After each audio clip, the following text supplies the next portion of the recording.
Rasulullah mengutip Allah dan kutipan itu tidak dicantumkan di dalam Al-Quran, itu namanya hadis qudsi. Hadis yang dari Allah Maha Suci, Al-Qudsi. Ada banyak hadis qudsi itu yang dikemukakan oleh Rasulullah dan tidak diperintahkan untuk dicantumkan di dalam Al-Quran. Salah satu hadis qudsi itu adalah yang saya cantumkan di sini. Ini saya potong supaya tidak terlalu penuh di layar. Yang saya cantumkan di sini, fa idza ahbabtuhu kuntu sam'ahu alladhi yasma'u bih. Ini kata Allah, kalau aku mencintai seseorang, maka aku akan menjadi pendengaran yang dia gunakan untuk mendengarkan. Ini kalimat ini ambigu ya. Ambigu bisa disalahpahami. Nanti kita bahas.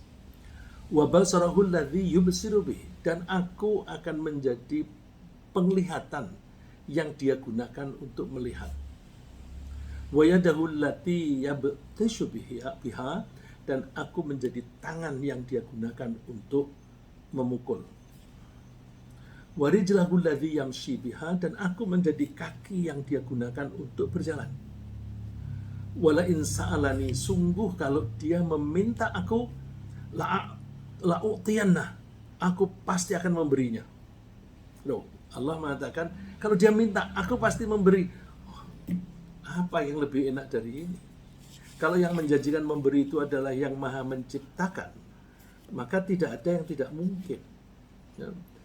Dan wala in ista'dzani la u'idzannah.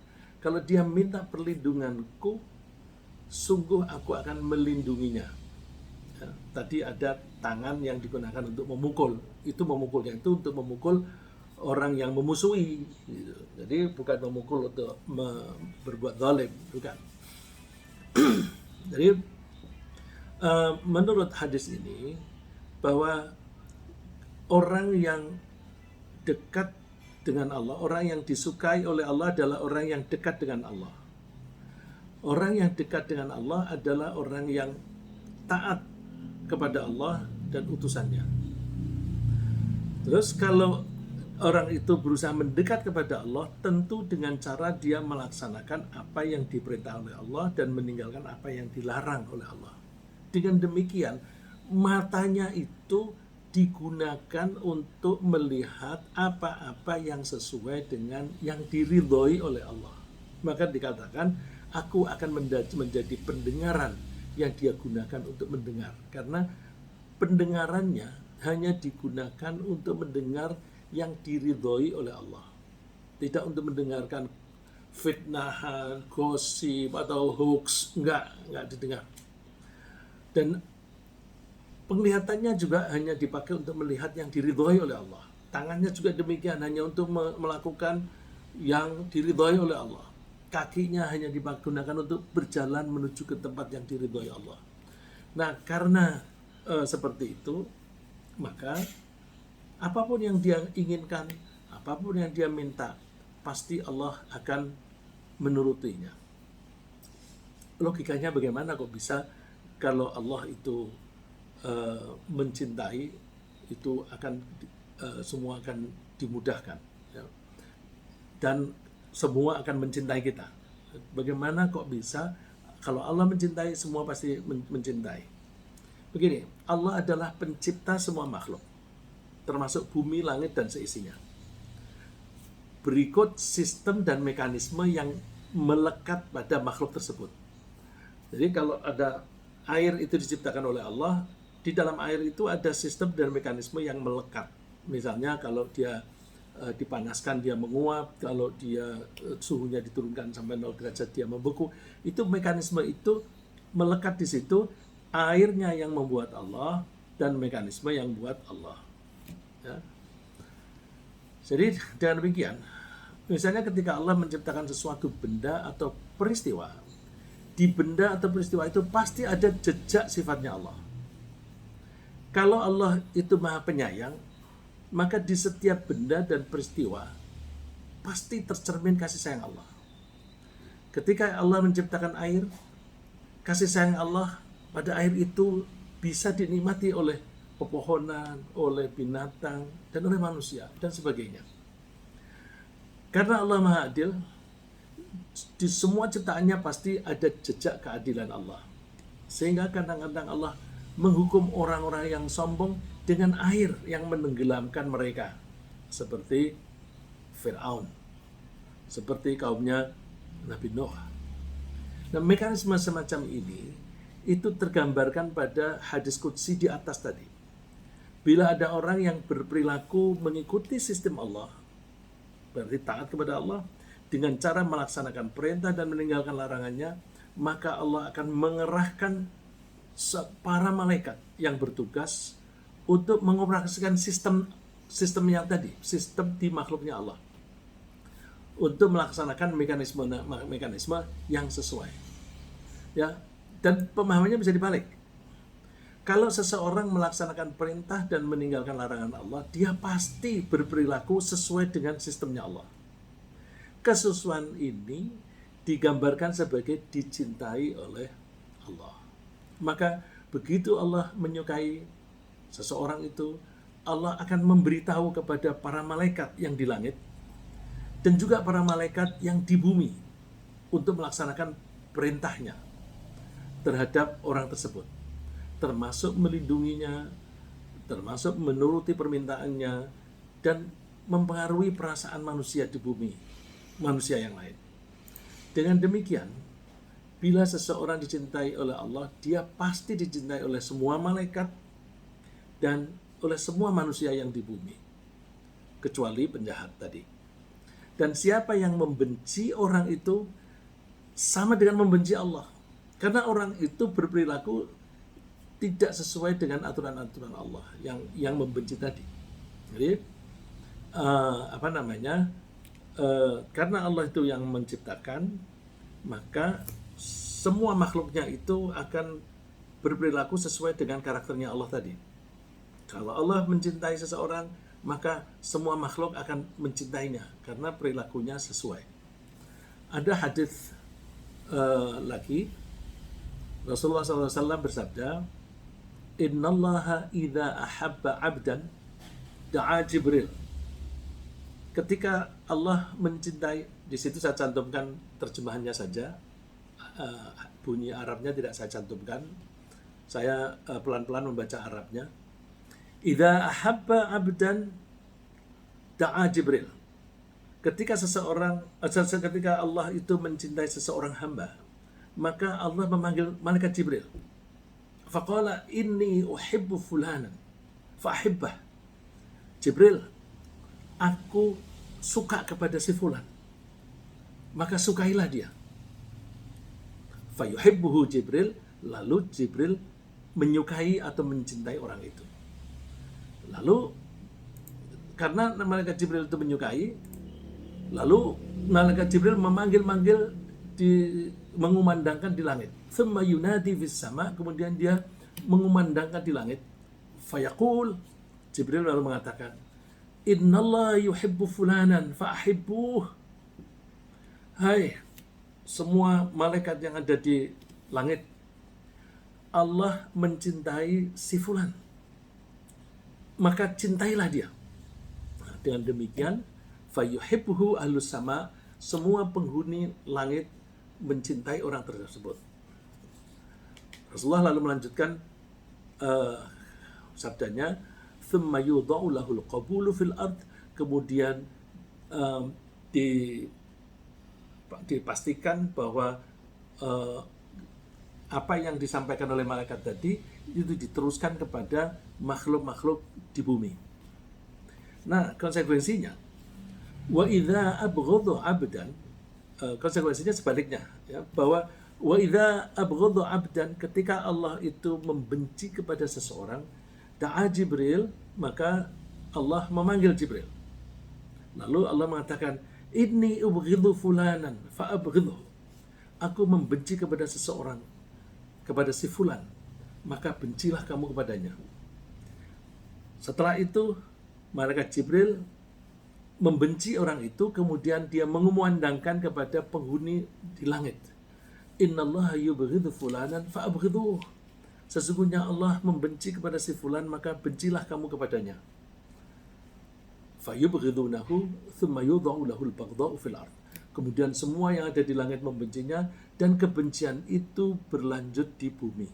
Ya, jadi dengan demikian, kalau Allah mencintai seseorang, maka semua malaikat akan mencintai orang itu, dan itu diteruskan sampai di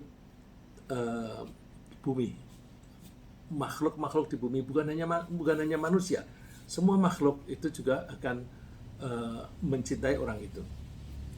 Hadis tadi bersesuaian dengan ayat Quran yang ada di surat Maryam ayat 96. Innal ladzina amanu wa 'amilus solihati sayaj'alu lahumur rahmanu wudda. Sesungguhnya orang yang beriman dan berperilaku soleh, maka Allah akan membuat rasa cinta kepada orang itu. Ya. Sayaj'alu lahumur rahmanu wudda. Allah itu akan membuat rasa senang terhadap orang itu. Jadi kalau orang itu beriman dan berperilaku baik, terus siapapun yang melihat orang itu senang, siapapun yang bergaul dengan orang itu senang. Bagaimana tidak senang? Orang yang beriman dan beramal soleh kan tidak pernah menyakiti orang lain. Karena tidak pernah menyakiti, maka orang kalau bergaul dengan dia itu aman. Dan orang yang beriman dan beramal soleh itu pasti suka memberi, suka menolong. Siapa yang tidak suka ditolong? Dan orang yang beriman dan beramal soleh itu tidak ingin orang lain celaka. Oleh karena itu mereka kalau perlu menasihati atau memberi peringatan-peringatan, jangan dilakukan itu, nanti kamu celaka. Nah, orang-orang semacam itu pasti disukai. Disukai oleh semua orang, tentu kecuali penjahat tadi. Nah, sekarang saya ingin membahas tentang tandanya apa sih kalau Allah mencintai seseorang. Nah, ini kita harus siap-siap. Antara lain kalau Allah mencintai seseorang itu pasti diuji, dites. Coba benar nggak orang ini taat kepadaku? Dites, misalnya ditawari duit miliaran. Tujuan targetnya apa? Misalnya aku kau kasih segini tapi kamu bunuh orang itu. Terus dia mau nggak? Kalau dia mau, nggak lulus dia. Kalau nggak lulus, tidak dicintai oleh Allah. Jadi ujian mesti ada. Coba aku kasih rasa sakit. Sakit apapun misalnya. Sakit demam, sakit tipes, sakit kanker, dan sebagainya. Coba aku kasih penyakit ini.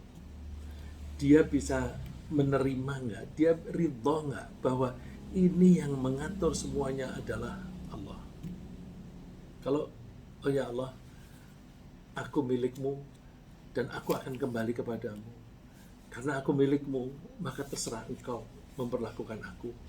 Dan aku yakin engkau tidak pernah salah. Jadi kalau toh ada sesuatu yang menimpa aku, bukan kesalahanmu Allah, tapi kesalahanku atau kesalahan kelompokku. Ya. Nah itu, jadi Allah selalu memberi ujian untuk mengetahui, coba orang ini betul-betul beriman nggak? Dan kalau dia beriman, reaksinya itu perilakunya kayak apa? Reaksinya mencerminkan keimanan apa enggak? Ya. Rasulullah bersabda, Inna idhamal jazai ma'idhamil bala. Besarnya pahala itu sesuai dengan besarnya ujian yang diberikan oleh Allah. Wa innallaha idza ahabba qauman ibtalahum. Sesungguhnya Allah ketika mencintai suatu masyarakat, maka Allah menguji mereka. Jadi seperti ini, kita ada COVID begini, ini kan ujian. Nah, kalau Allah menguji, ini termasuk Allah ingin tahu siapa di antara kita yang betul-betul beriman dan beramal soleh.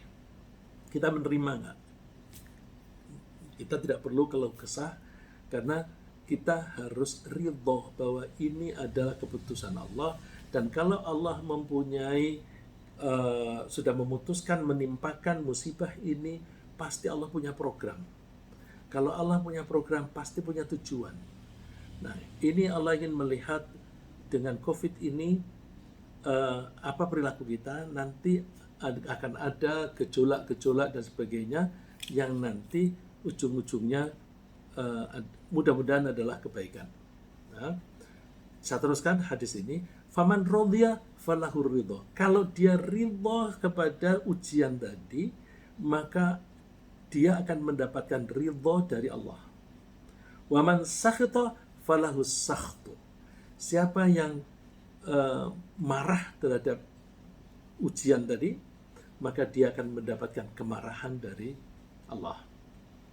Ada cerita lagi yang lebih teknis berkaitan dengan Rasulullah.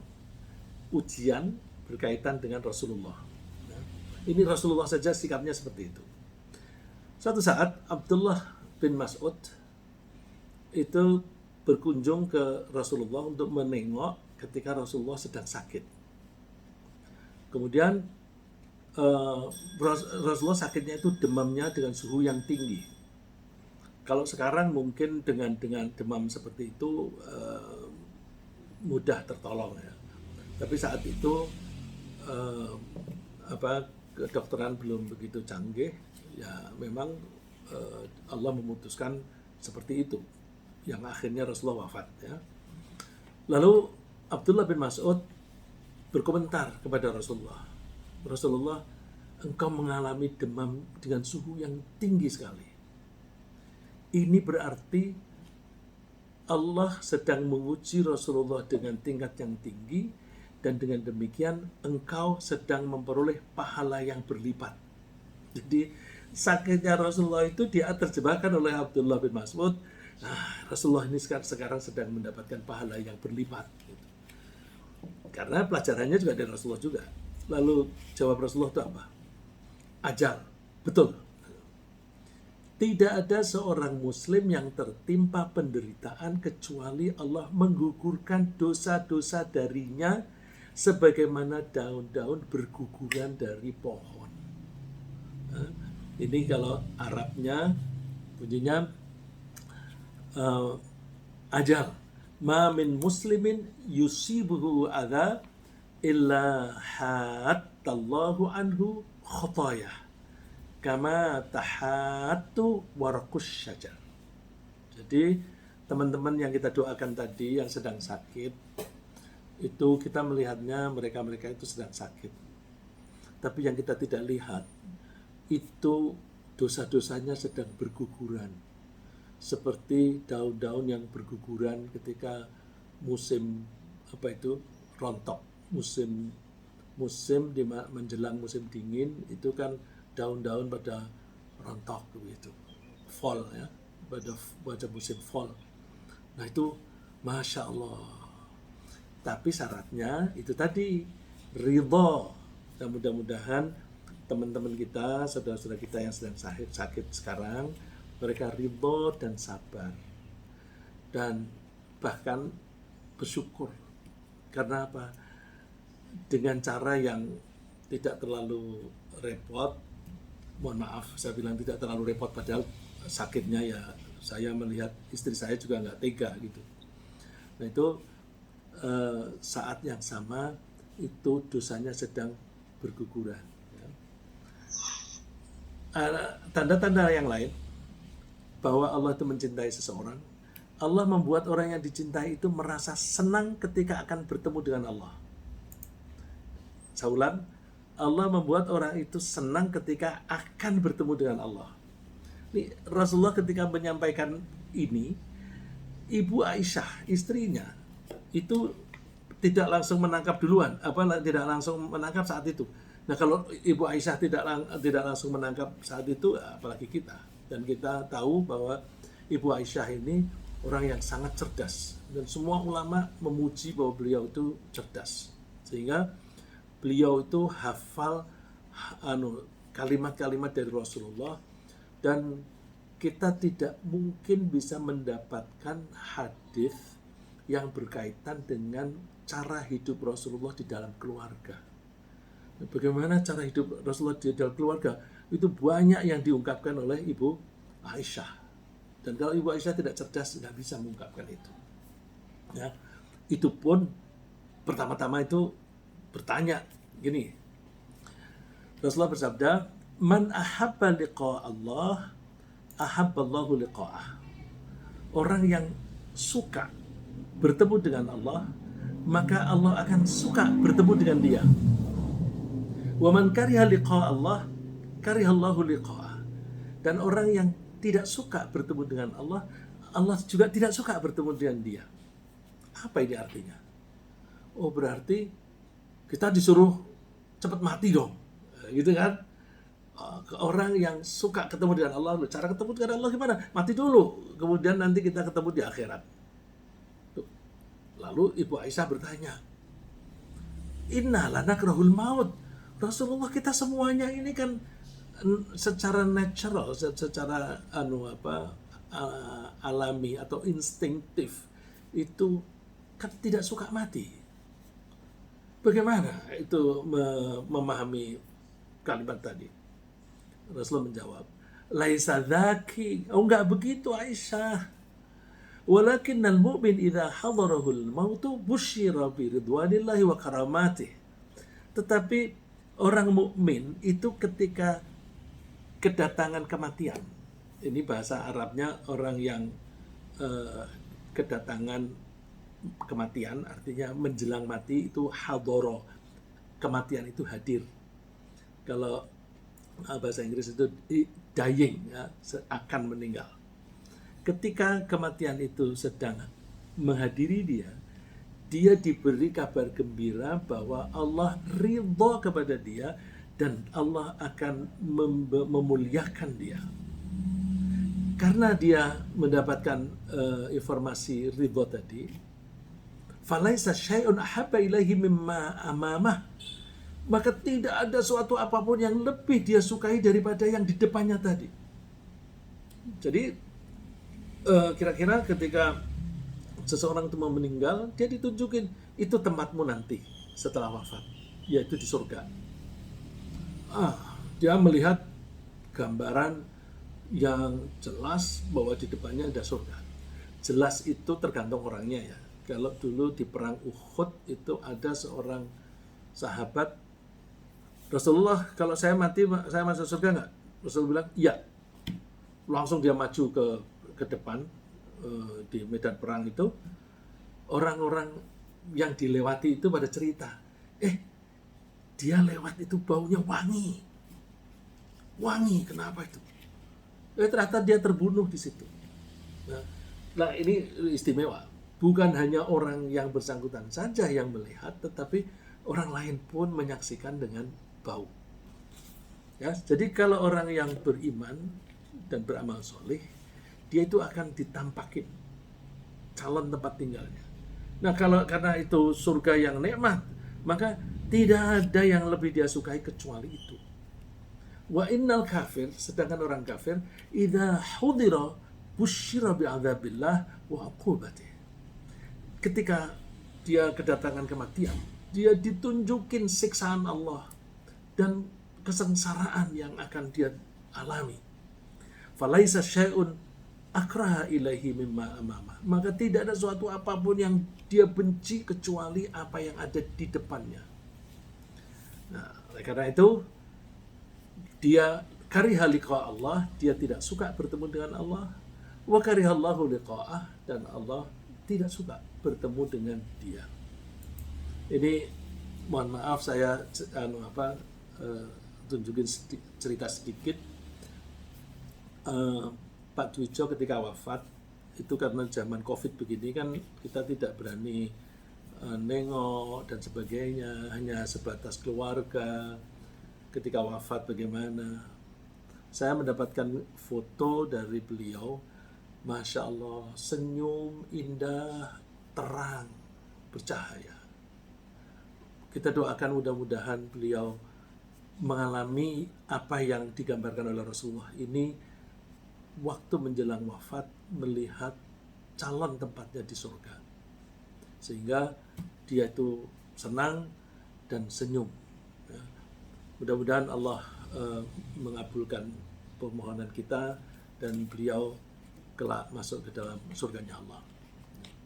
Indikasi yang lain bahwa Allah mencintai seseorang, Allah akan memberi ketentraman hati kepada orang itu.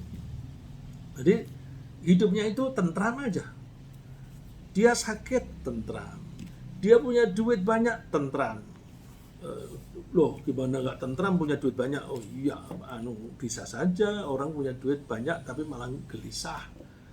Duitnya saking banyaknya, kalau dolarnya itu tiba-tiba nilainya naik, maka rupiahnya turun, dia pasti gelisah.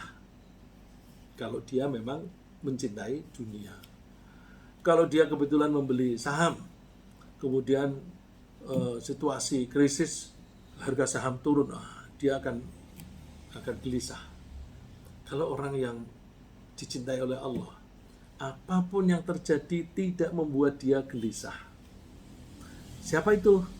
Innalladzina qalu rabbunallahu tsumma istaqamu, orang-orang yang mengatakan bahwa Tuhanku Allah. Kemudian mereka itu konsisten dengan ucapannya itu, perilakunya seperti itu.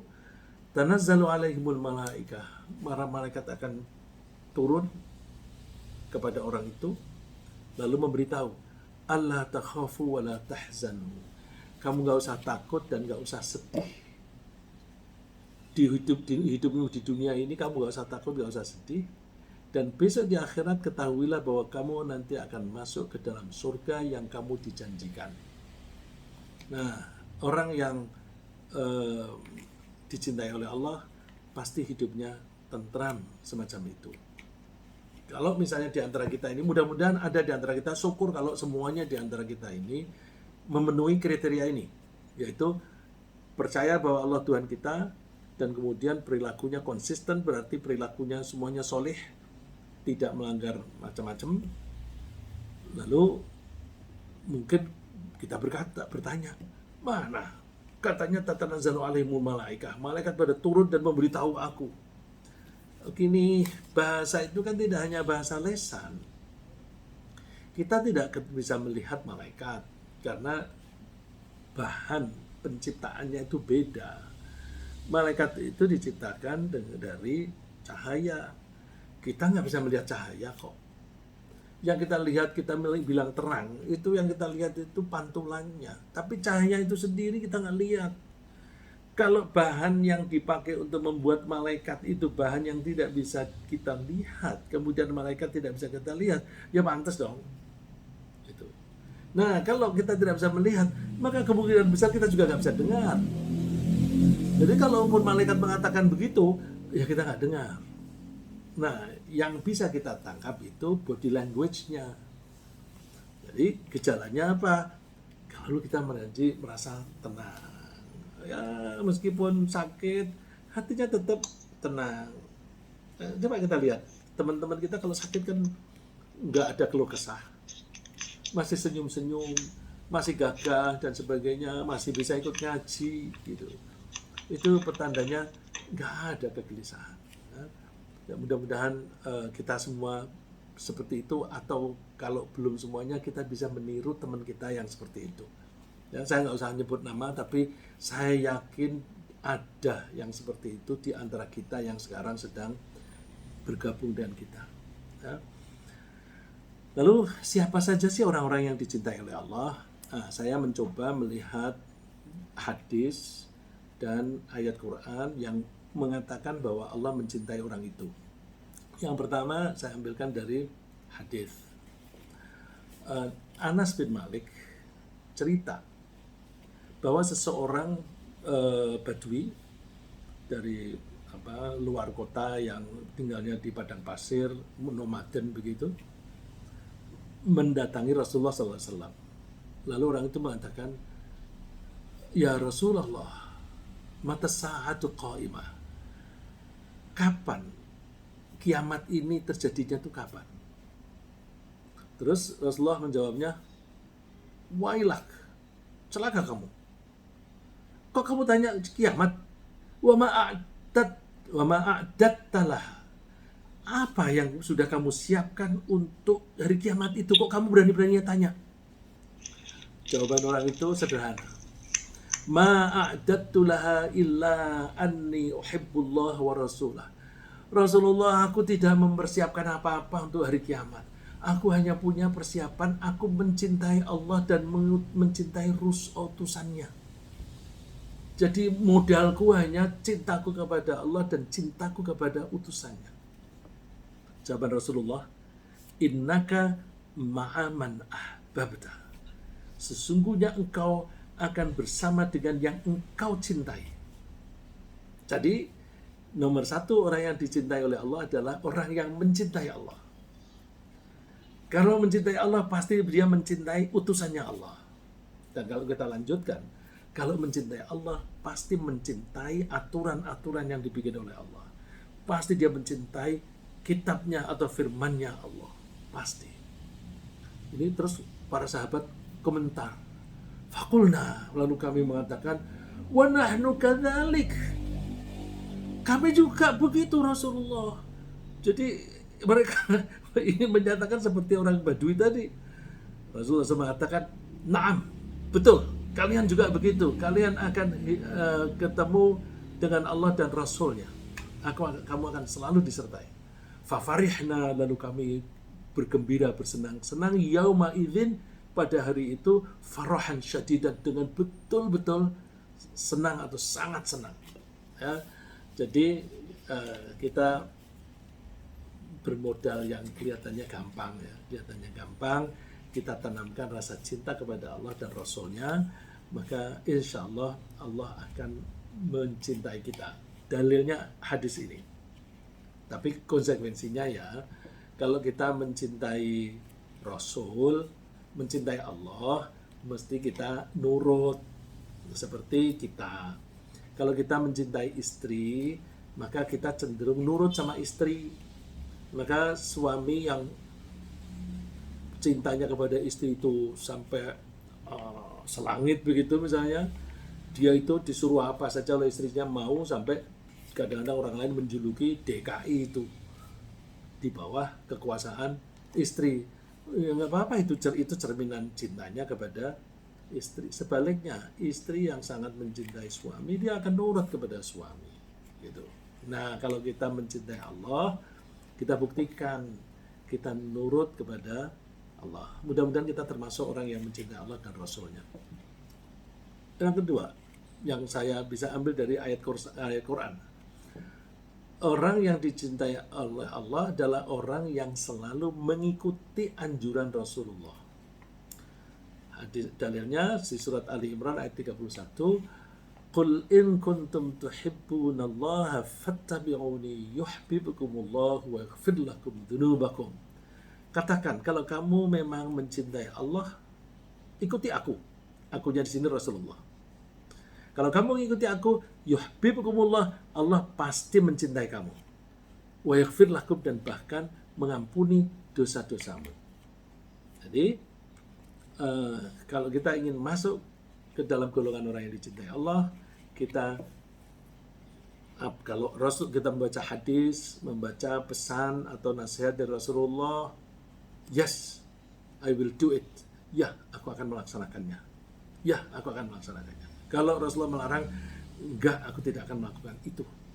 Itu kita biasakan semacam itu. Terus dari Al-Quran juga, siapa yang dicintai oleh Allah? Itu di surat Al-Maidah ayat 13. Fa'fu anhum wasfah, innallaha yuhibbul muhsinin. Maafkanlah mereka dan berlapang dadalah kamu terhadap mereka.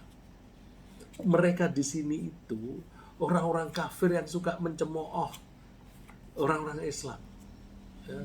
Jadi kalau ada orang kafir benci kepada kita, malah kadang-kadang memfitnah, enggak usah ikut-ikut getem-getem marah, enggak usah. Mereka karena tidak tahu. Malah Rasulullah dianjurkan, maafkanlah mereka dan berlapang dada. Jangan terus ikut-ikutan di medsos itu, terus ikut-ikut maki-maki. Lah, ada orang berperilaku buruk, kita meniru, mengikutinya. Jangan. Udah, maafkan saja dan kita berlapang dada. Orang yang semacam itu dipuji oleh Allah sebagai muhsinin, orang yang suka berbuat baik. Dan Allah menyebutnya, Allah menyukai mereka. Jadi, fa'fu anhum wasfah, itu kunci supaya kita dicintai oleh Allah.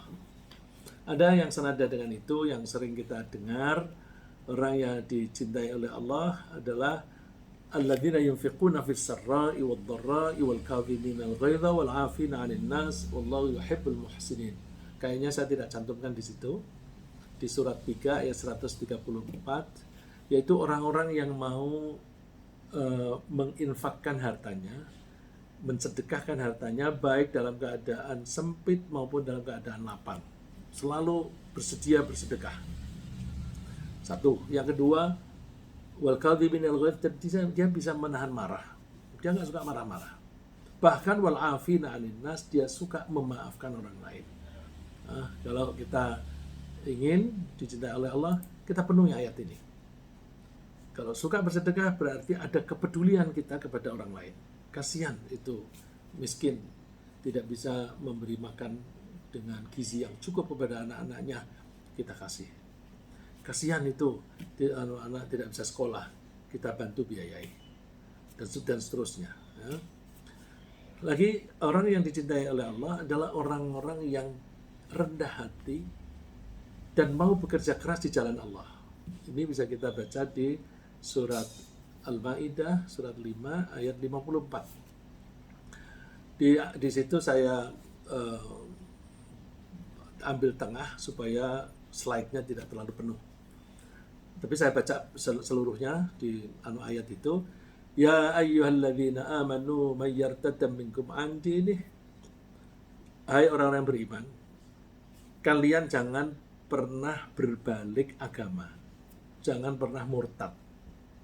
Kalau kalian murtad seandainya, fasawfa ya'tillahu biqaumin yuhibbuhum wa yuhibbunah. Allah akan membuat kalian sirna, dan Allah akan mendatangkan suatu generasi yang Allah mencintai mereka dan mereka mencintai Allah. Nah, kata kuncinya, Allah mencintai mereka dan mereka mencintai Allah. Apa itu kriterianya? Adzillatin 'alal mu'minina a'izzatin 'alal kafirina yujahiduna fi sabilillahi wa la yakhafuna laumata la'im. Yaitu orang-orang yang rendah hati terhadap orang-orang sesama mukmin, itu dia rendah hati. Kalau terhadap orang kafir, dia tegas. Jadi tidak lalu terus membebek. Enggak, membebek itu artinya nurut, tunduk patuh kepada orang kafir. Enggak, dia tegas dengan prinsipnya. Aku tidak bisa melakukan itu karena itu bertentangan dengan ajaran Allah. Sampai gitu, yujahiduna fi sabilillah, mereka mau bekerja keras mengikuti jalannya Allah. Jadi jihad itu bekerja keras fisabilillah dalam rangka mengikuti jalannya Allah. Wala yakhafuna laumata la'im, dan mereka tidak takut dicemooh oleh orang yang mencemooh. Misalnya kita dicemooh, kamu begitu kuno. Enggak apa-apa, biarin aja, dia nggak tahu. Jadi kalau zaman sekarang misalnya, kamu begitu kadrun, biarin, nggak apa-apa, ya, nggak takut, nggak usah dibales, ya, seterusnya. Orang yang dicintai oleh Allah adalah orang yang selalu bertawakal kepada Allah, pasrah kepada Allah. Fa idza azamta fatawakkal 'ala Allah. Kalau kamu sudah punya kebulatan tekad, lakukan, terus serahkan hasilnya kepada Allah. Kata kuncinya, innallaha yuhibbul mutawakkilin. Allah menyukai orang-orang yang suka bertawakal. Terus berikutnya adalah orang-orang yang selalu menepati janji. Bala man aufa bi'ahdihi wattaqa fa innallaha yuhibbul muttaqin. Ya, orang yang selalu memenuhi, ya, bukan memenuhi itu berarti janjinya itu 100% diikuti. Dan dia bertakwa, maka Allah menyukai mereka. Terus berikutnya yang ada ayat Quran. Kalau ayat Quran berarti firman Allah sendiri. Kalau Allah mengatakan menyukai, ya berarti benar. Yaitu orang yang suka bertaubat. Kalau dia berbuat salah, maka cepat-cepat mohon ampun dan janji tidak akan mengulangi lagi. Itu namanya tobat. Dan menjaga kesucian diri, tidak mengotori jiwanya. Kalau orang berbuat dosa, sebenarnya dia telah mengotori jiwanya. Innallaha yuhibbut tawwabina wa yuhibbul mutatahhirin. Sesungguhnya Allah menyukai orang-orang yang suka tobat dan menyukai orang-orang yang suka menjaga kesucian diri. Kata menyukainya diulang lagi tuh. Yuhibbut tawwabin wa yuhibbul mutatahhirin. Dan orang yang dicintai oleh Allah, orang-orang yang tangguh atau penyabar. Saya cenderung mengartikan sabar itu tangguh. Wa ka'ayyim min nabiyyin qatala ma'ahu ribbiyuna katsir. Fama wahanu lima sabahu fi sabilillah wa ma dha'ufu wa mastakanu. Wallahu yuhibbus sabirin. Kata kuncinya di kalimat terakhir. Wallahu yuhibbus sabirin. Allah menyukai orang-orang yang sabar. Nah, kalimat lengkapnya bisa dibaca di teks itu. Ya. Lalu orang yang adil. Orang yang adil itu tidak harus selalu pemimpin. Orang tua adil terhadap anaknya. Presiden adil terhadap rakyatnya. Pemimpin perusahaan adil terhadap karyawannya dan sebagainya. Jadi bahkan pribadi adil terhadap dirinya sendiri. Bisa nggak orang tidak adil pada dirinya sendiri? Iya. Kalau orang menjerumuskan dirinya sendiri berarti dia tidak adil. Misalnya tahu bahwa narkoba itu merusak saraf kita. Kalau ada orang mengkonsumsi narkoba berarti dia tidak adil terhadap dirinya sendiri. Fa in fa'at fa aslihu bainahuma. Kalau ada masyarakat yang berselisih, damaikanlah mereka dengan keadilan. Wa aqsitu innallaha yuhibbul muqsitin. Dan berperilaku adillah kalian, sesungguhnya Allah menyukai orang-orang yang adil. Ringkasnya adalah bahwa betapa nikmat orang-orang yang dicintai oleh Allah. Orang yang dicintai oleh Allah pasti dicintai oleh orang lain. Bahkan dicintai oleh seluruh malaikat dan dicintai oleh seluruh makhluk. Kecuali para penjahat.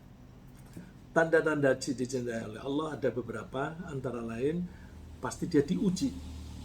Dan jiwanya tentram dan dia senang bertemu dengan Allah. Agar kita bisa dicintai oleh Allah, yang bisa kita lakukan adalah kita tanamkan rasa cinta kepada Allah, kita taat kepada utusan Allah, dan kita menjadi pemaaf, suka memaafkan orang lain meskipun orang itu maki-maki pada kita. Terus kita rendah hati, kita bertawakal, berserah diri kepada Allah, dan kalau kita punya janji kita tepati. Dan kita kalau melakukan kesalahan kita cepat taubat. Dan kita sabar terhadap ujian-ujian, dan juga kita berperilaku adil kepada siapapun termasuk pada diri kita sendiri. Ya, mudah-mudahan apa yang kita bahas ini memotivasi kita untuk berusaha dicintai oleh Allah dengan apa yang kita bahas tadi, ya, dan mudah-mudahan Allah menanamkan di hati kita rasa cinta kepada Allah dan kepada utusannya. Amin.